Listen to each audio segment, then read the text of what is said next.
সকলোলৈ মোৰ অন্য এটি মিনি ব্লগলৈ আপোনালোকক স্বাগতম জনাইছোঁ। মই এযোৰ কাপোৰ কৰি আছিলোঁ ৰিবন এম্ব্ৰইডাৰী। সকলোৱে জানে বাৰু ৰিবন এম্ব্ৰইডাৰী কি। মই এই কাপোৰযোৰ আৰম্ভ কৰিছোঁ। চাদৰখন হৈছেগৈ। মেখেলাখন কৰি আছোঁ। মেখেলাখনত মই চিম্পুলকৈ ৰাখিছোঁ বাৰু। চাদৰখনত যিটো বহুত হেভি হ'ল সেইবাবে মেখেলাখন চিম্পুলকৈ ৰখা গ'ল। মেখেলাখন এনেকৈ দিছোঁ আৰু চাদৰখন আপোনালোকক দেখাই দিছোঁ ৰ'ব দেই। চাদৰখন প্ৰায় কমপ্লিট হৈছেগৈ, অলপমান বাকী আছে, হৈ যাব। এখন চাদৰ মই আপোনালোকৰ আগত মেলি দেখাইছোঁ।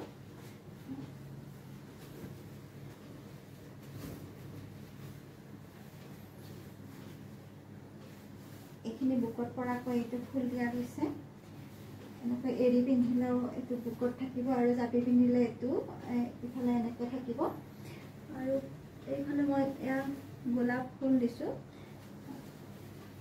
গোলাপ ফুল এইবাৰ প্ৰথমবাৰ কৰিছোঁ, কেনেকুৱা হৈছে আপোনালোকে কমেণ্ট কৰি জনাব দেই।